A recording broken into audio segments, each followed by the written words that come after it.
Hello and welcome to VUSM 472. We're here at the start of our second session of the Unified Mission Seminar, and I'm really looking forward to working with you guys, focusing a little more specifically on ethics for the rest of the semester. Um, First, to go over a few slight changes between this second session and last session. First of all, we have a new student in the class. And so because of that, we need to kind of do some introductions so she can get to know you guys as well as you know each other, as well as for you to have the opportunity to get to know some things about Danielle. So to make this easy, I've put up an introductions discussion board. So just copy and paste your introduction post from VUSM 471 and just put it in there so she has the same information that everybody else had about you from last session. And then, if everybody can extend hospitality to Danielle by posting some sort of a response to her introductory post. Doesn't have to be anything long. There are no word count minimums. This isn't a graded assignment, but it's a good way for everybody to get to know each other since we've got a new person with us. If you could do those posts, the cut and paste by Tuesday, March 15th, that'd be great because we've got Easter break coming up really quick, so we'll be just jumping into this session right away. Okay, so the next thing I wanted to go over is some other changes. I'm gonna change a little bit the way that I go about doing the grading of all the discussion forums for this class in order to be quicker at actually grading those forums, as well as to allow me enough more time to actually participate in those discussions. I found this is actually a larger sized online class than I have taught previously, and I was finding that it was taking me a lot of time to read through all of your discussion posts and with a mind to grading. And so I was not able to participate in the discussion like I like to.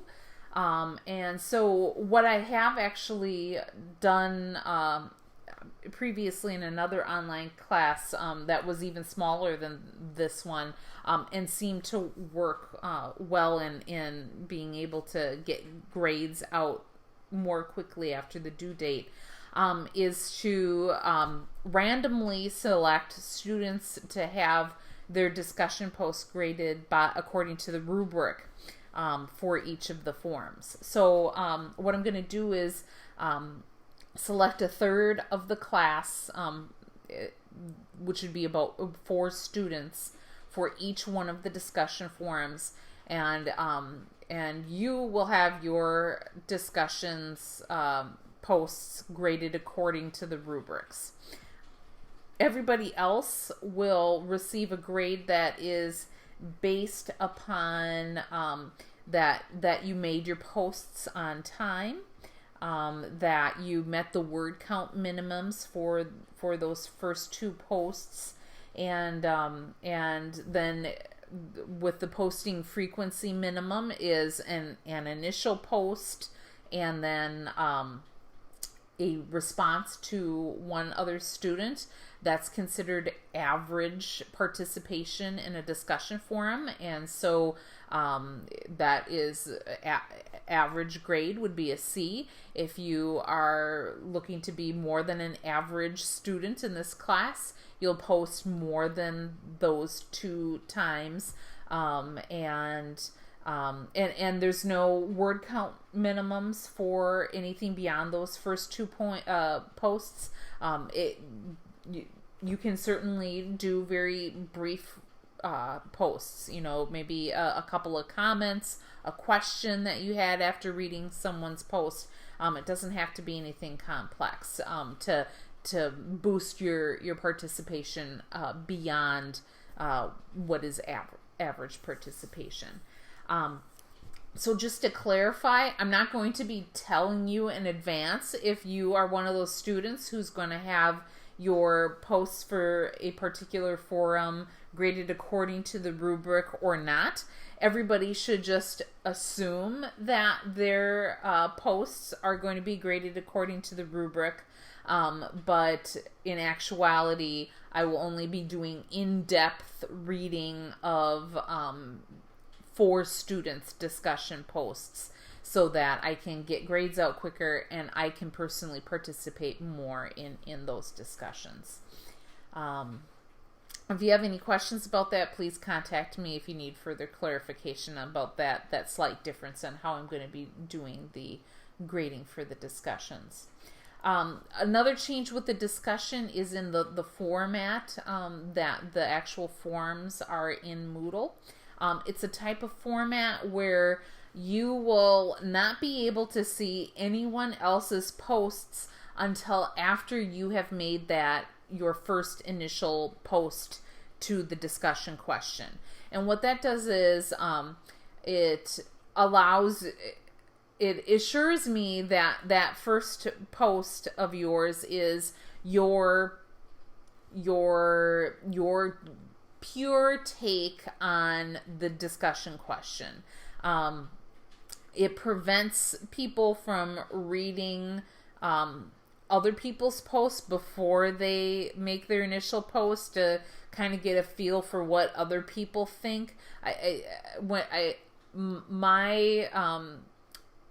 My take on the way that the forums were last semester was that sometimes I felt like people were reading other people's posts first and kind of think, to see maybe what they were talking about, and then they kind of talk about the same thing, or maybe it was a controversial post and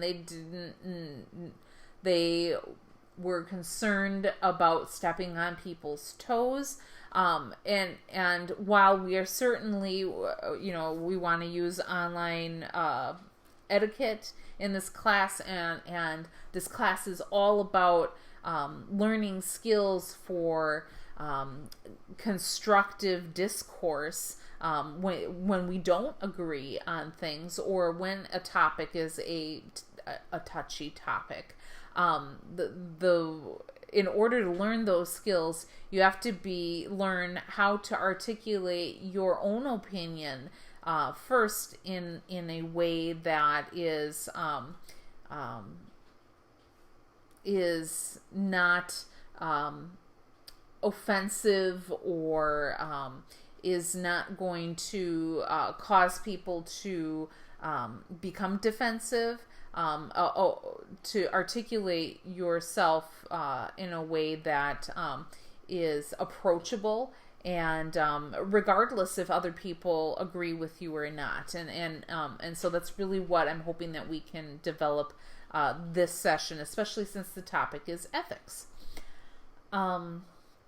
So I just wanted to give you a heads up, because sometimes when in the past when I've done this format for discussions, people wait until the last minute to do their initial post, because they would think that, well, no one else has worked on the assignment yet, I guess I'll just keep procrastinating.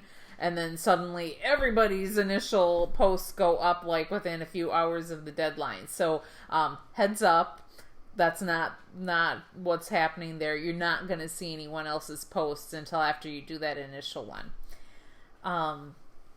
Okay.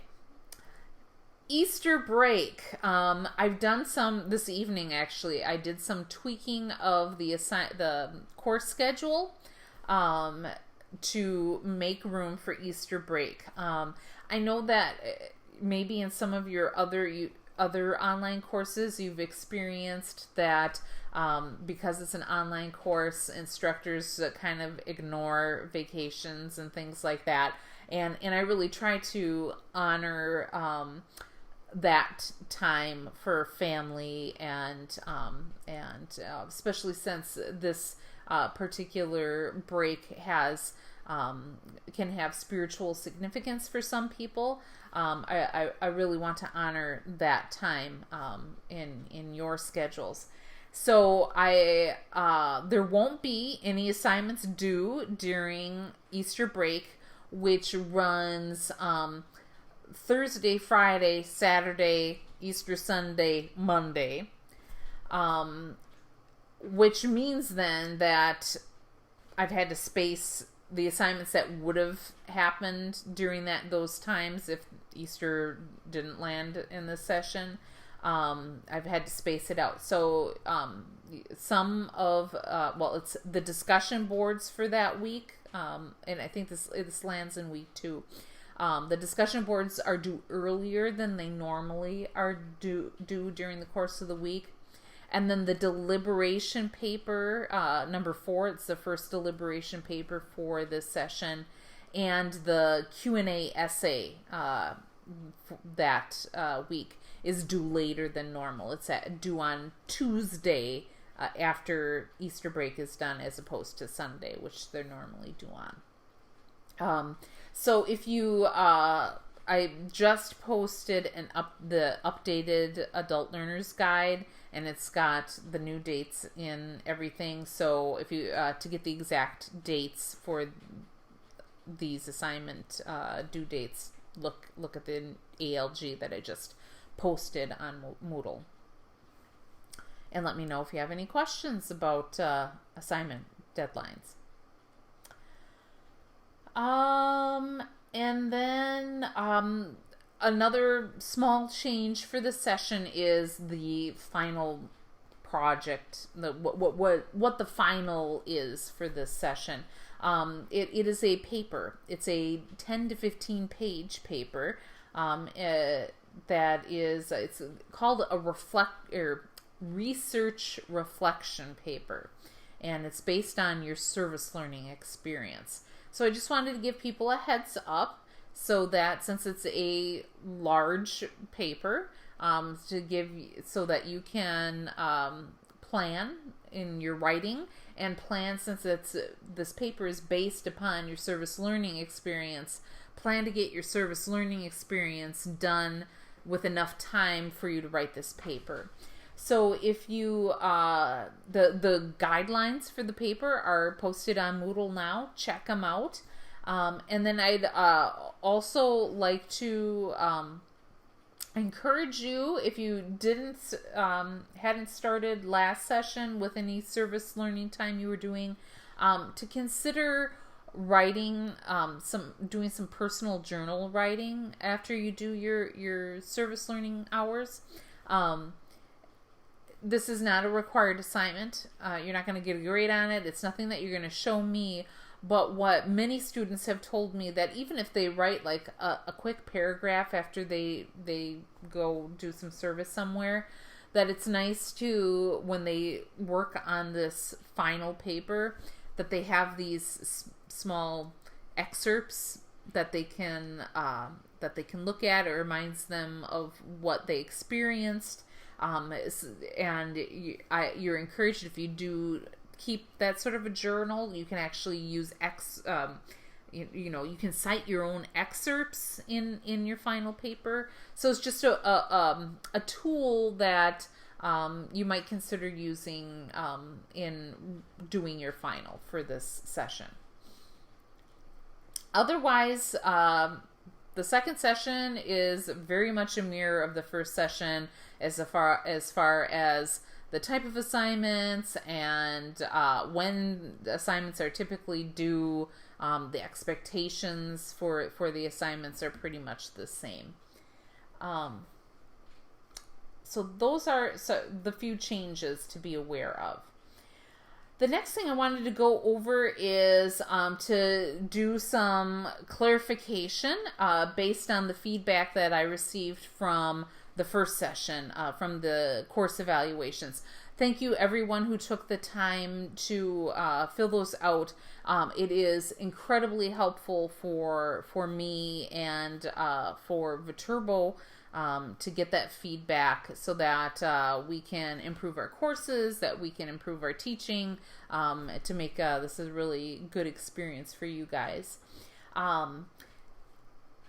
Let's see. And there were a few comments in the rubric that I just wanted to clarify, because there seemed to be maybe some misunderstandings, or people just didn't know where to go find information, that sort of thing.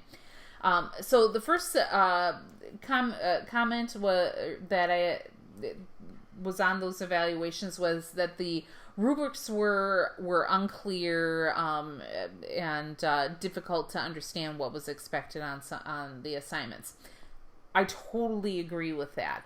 And like I had explained in one of the instructor highlight videos from last session, this is not a course that I designed.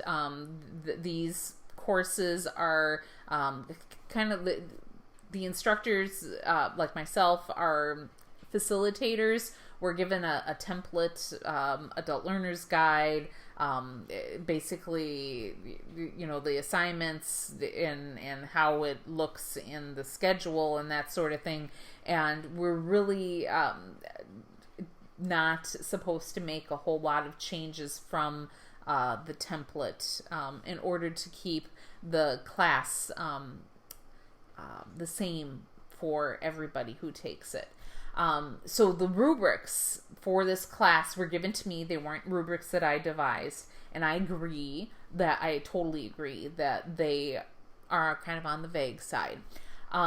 So that's why if you watch these weekly instructor highlight videos, I clarify when I am looking at those rubrics and doing the grading, what I am looking for, how I'm interpreting the rubrics, so that so that we're both on the same page. So if that's the first thing that I would do, is don't blow off watching this video. There's lots of information that you will find very helpful in this video as far as clarifying assignment things. And if after you watch this video things are still as clear as mud, then email me, text me, call me with your questions. That's what I'm here for. I'm more than happy to help you out. And I typically am able to get back to people within 24 hours.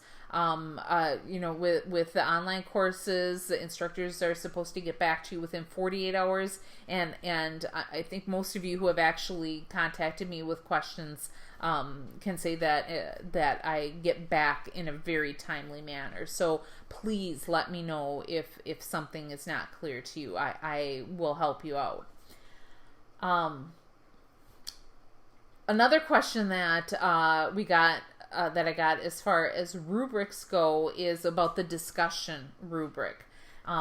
Is there only one discussion rubric, or how many are there, and which one do I use for the discussions? That wasn't clear for people.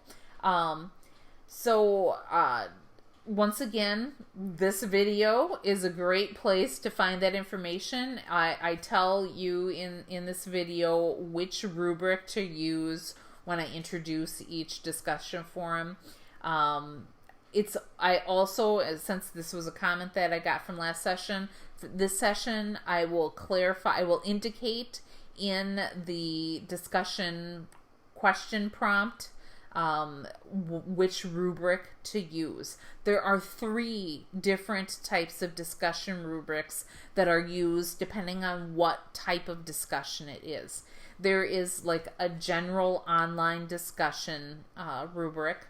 There's one for current event discussions, and then there's one for the online video discussions. And that current event discussion and the video discussion rubric are pretty much the same rubric. The point spread, though, is different because those discussion forums, you get different amounts of points the amount of points that you get for the discussions is different depending on what type of discussion it is. And that you can go to the Adult Learner's Guide if you really want, if you want to know, how many points am I getting for this discussion, it's in there. So to know which discussion rubric to go with for let's say for this week's discussion board, which is on ethics, I'll tell you in a little bit on this video, and then you'll also look at the guidelines, the prompt for the discussion. I'll indicate in there which rubric to look at, so you make sure you're meeting all the grading criteria.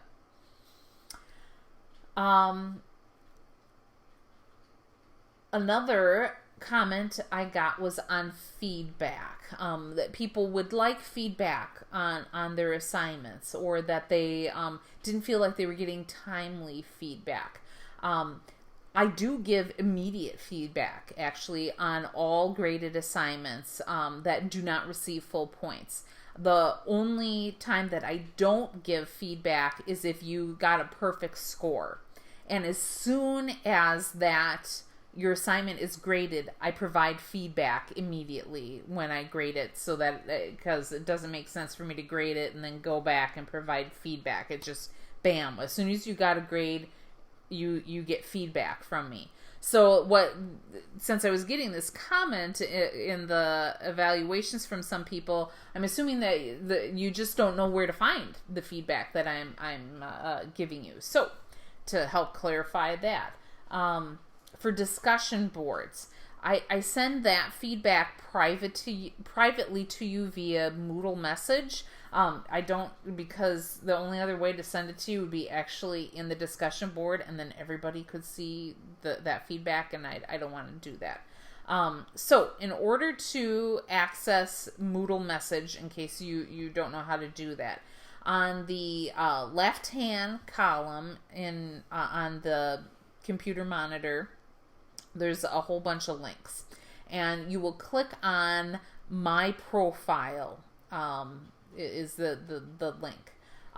Then it goes to another window. You click on Messages, and then it goes to another window, and then you click on, there's a drop-down menu at the top, and you click on that, and then you select Unified Mission Seminar 2. And then it goes to another window, and then you'll click on my name. If anyone else in this class sent you a message, you'll see their names in there too. You click on my name, and then you'll see all of the messages that I have sent you via Moodle Messenger.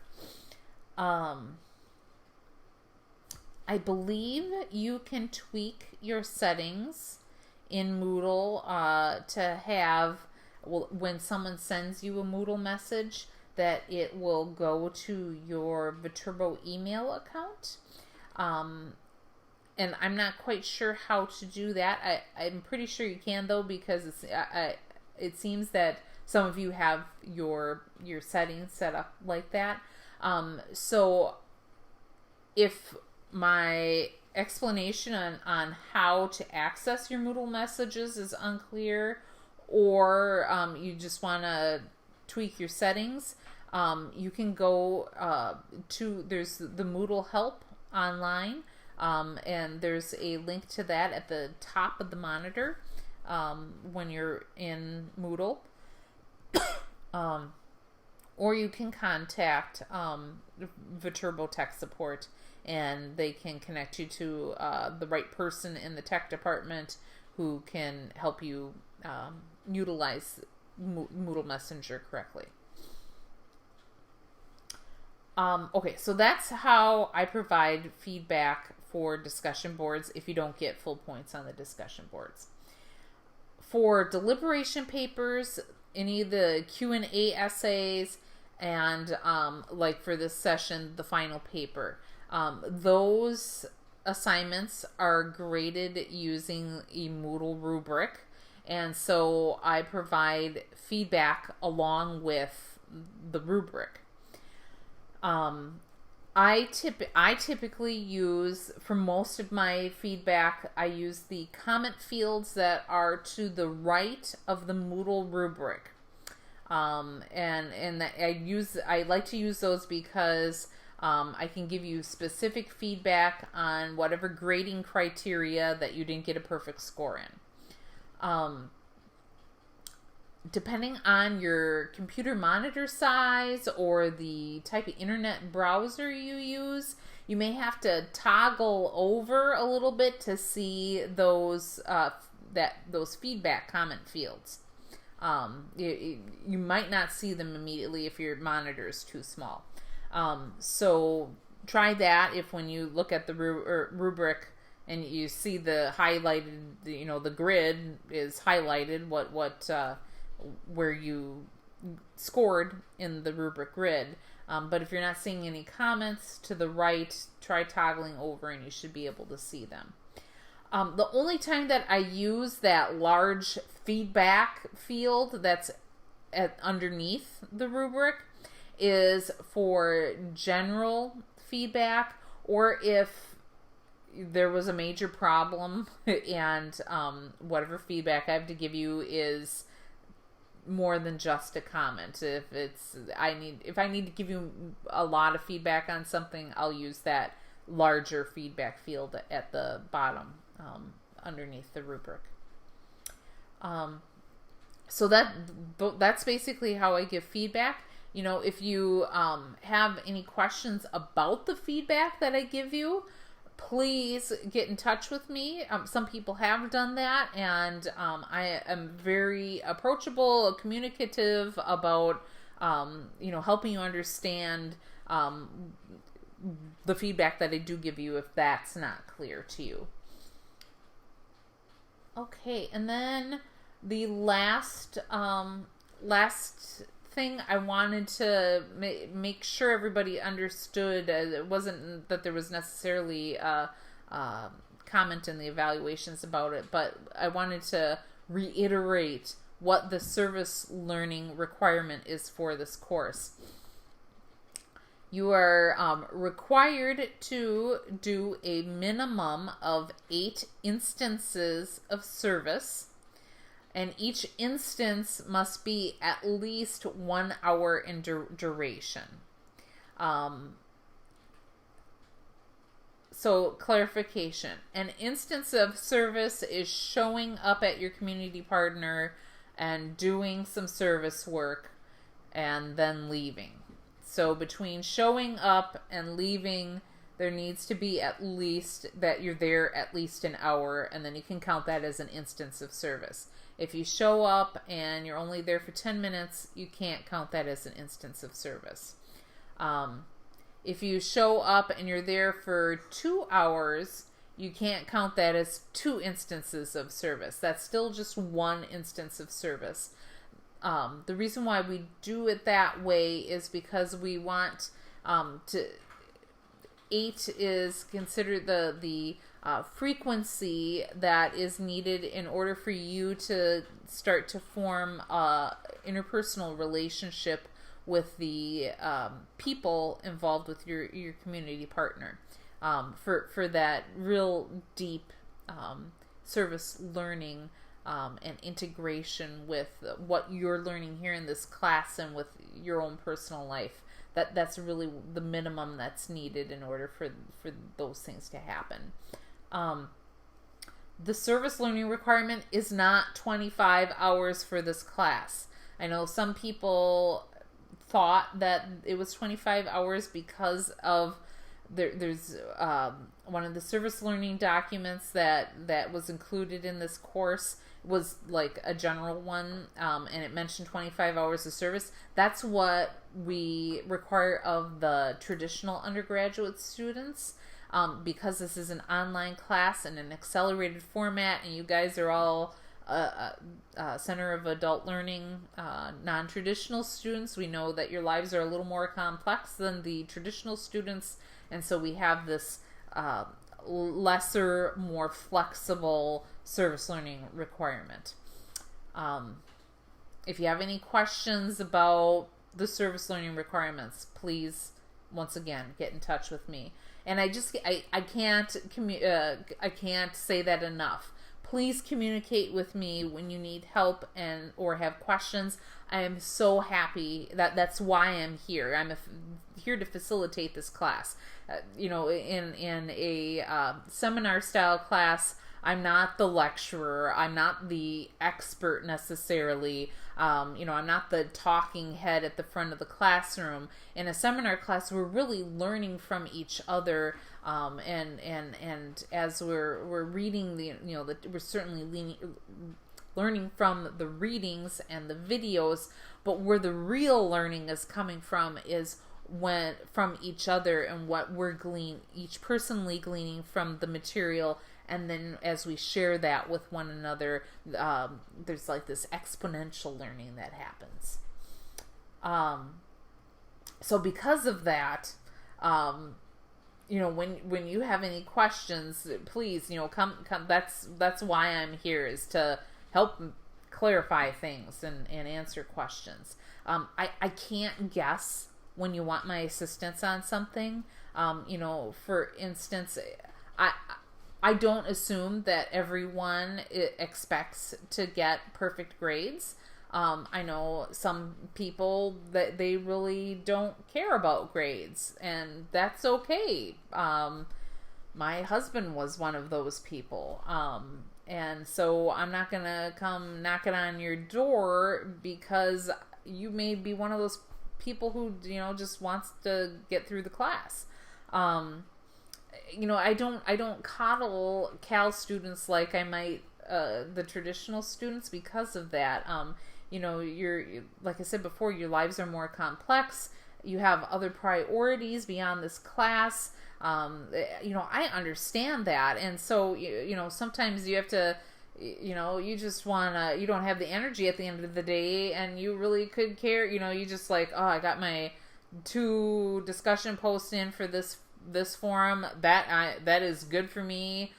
So I'm not going to assume that you need help with something. So you need to let me know when you need help with something.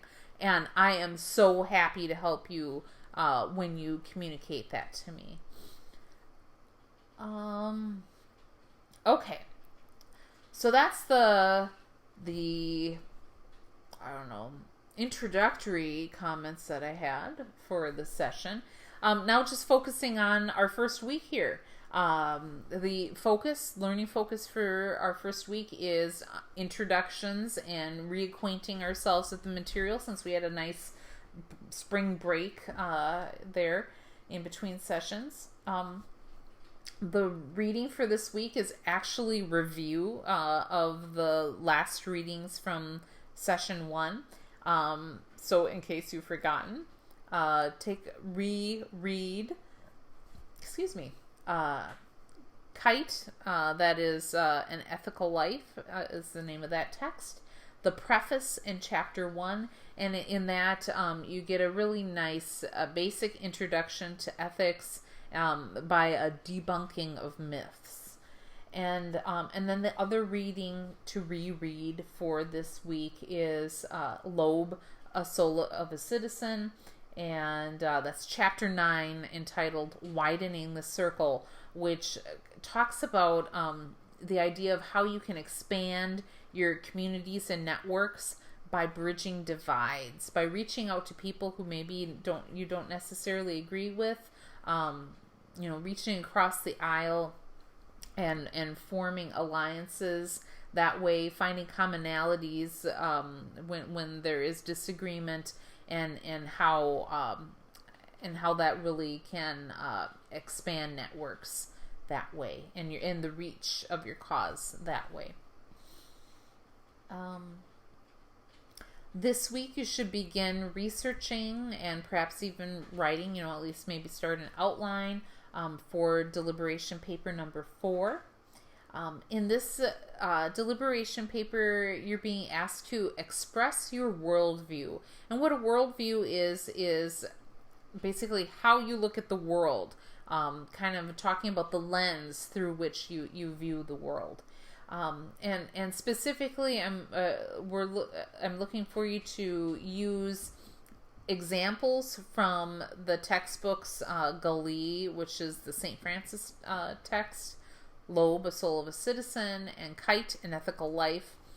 Use examples from those texts in defining your worldview, and also use examples from your personal experience. And then when you're defining your worldview, there are 3 areas of particular focus that we'd like you to write about. Your spirituality, what it is that you are tolerant of or intolerant of in your life, and then also how do you contemplate.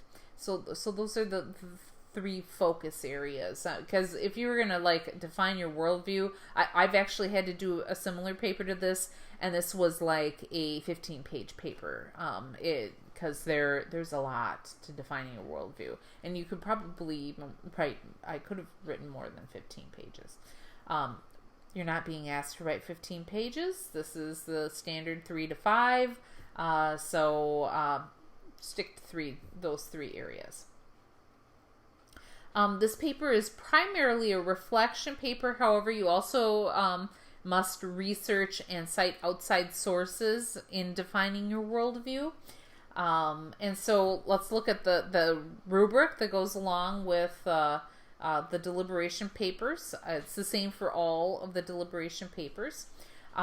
Your deliberation paper must include an introduction and a conclusion.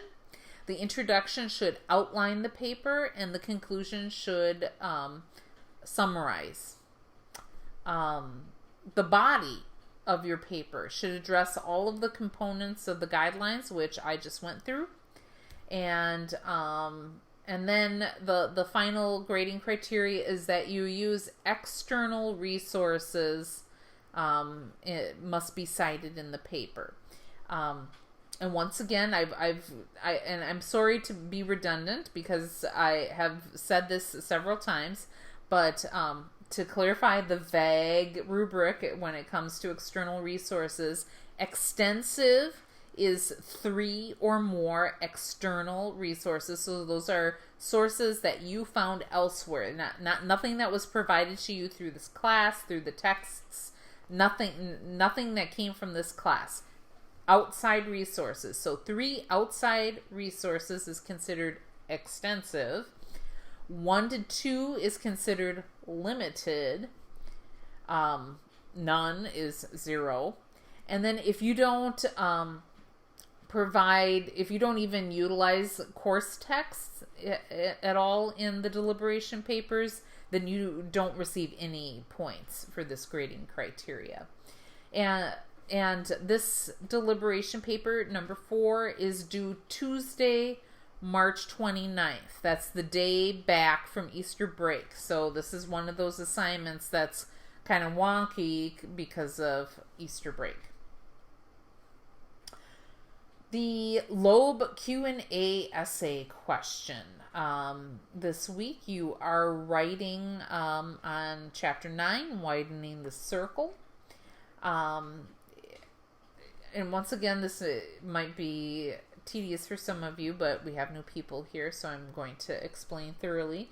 The Q&A essays are, you're asked to develop a discussion question about anything you found interesting in Loeb Chapter 9. And so you actually, write out that question. And then the second part of the Q&A is the answer. You write a separate essay answer to your question that you pose. This essay answer must be 200 to 250 words. There's a rubric. So to clarify the rubric, your essay must answer all aspects of the question that you developed. So if you have a multi-part question, make sure your answer addresses all parts of your question. This essay is not a book report. It's not a summary of Chapter 9. You are asked to analyze what you read. And so, a good way to to think about analysis is, to say, do you agree or disagree with whatever was in this, whatever stood out and was important to you, and you have this question about, do you agree or disagree with it? Why? Explain why you have the opinion that you do. You need to make sure that you support your opinion with personal experience. That's that telling of stories aspect. And also classroom learning. And what I consider classroom learning is material from a course text other than Loeb, any of the videos that are shown during class, and then past discussion posts, whether it's something that you discovered in preparing a discussion, or something you learned from another student. And then these Q&A essays, you do get points deducted for writing errors. So there's a 1/10 of a point that is deducted for each writing error. So things like spelling, grammar errors, sentence structure problems, things like that. So proofread. Don't lose points unnecessarily. Towards the end of the semester, most people were doing a really good job at proofreading their papers, and this is because this is a shorter essay. It's good practice with your proofreading skills. And then besides the non-graded introduction discussion that we have, there's just one discussion board this week. It's on ethics. And you're asked to share one new concept that you learned from reading Loeb, the preface, chapter 1. And so so you share that new concept, you explain what your impressions of this concept are, talk about how this new information affects you, and for this discussion board, we are using the online discussion rubric. And that's in the back of the Adult Learner's Guide if you want to see a printed version of it. How I'm interpreting that rubric is I am looking for that you did posts on time, that your posts met the word count minimums, that you responded to other students who replied to your initial post, and this is demonstrating a good conversational atmosphere in the discussion post. It'd be like if you were having a discussion in real life and you said something and the student next to you responded to what you just said and you didn't acknowledge that they said anything. That when you don't respond in any way to someone who replies to your initial post, that's kind of what you're doing. So you respond in some way. It can be brief, but it's just kind of a good practice to have for online discussions. I'm also looking that you ask at least one pertinent question to another student. So this is demonstrating that that's another discussion skill to keep the conversation going, is to ask questions, whether it's asking for clarification or maybe you want to pose, someone said something and maybe you don't quite agree, so you're going to ask a question to get the discourse going. It's not a rhetorical question. Rhetorical questions are just questions that are asked to no one in particular, or you're not expecting an answer back, or you ask the question merely to make your point and not because you want to hear someone else's opinion on something. So pertinent question. And then the last thing I'm looking for is that you follow online etiquette policy as is posted in the Adult Learner's Guide, which is actually kind of a very thorough and lengthy policy. basically, I'm looking for people to be polite and mature, using critical thinking skills. That no one's being rude or, acting like they're on Facebook with their discussion methods. So that is the ethics discussion for this week. And that's it. So, kind of a long video for this week. Usually they don't go this long, but it's the first week of the new session, so had kind of a lot to go over here. I can't say it enough. If you have any questions about anything, please contact me. I'm here to help you. I'm very flexible. I'm your fellow classmates who have been communicative with me. I know will say that I'm that I can help you get through most situations. I look forward to this semester, or the remainder of this semester, because Kite and Ethical Life is one of my favorite books, I have to say. So thank you, and we'll talk to you after Easter.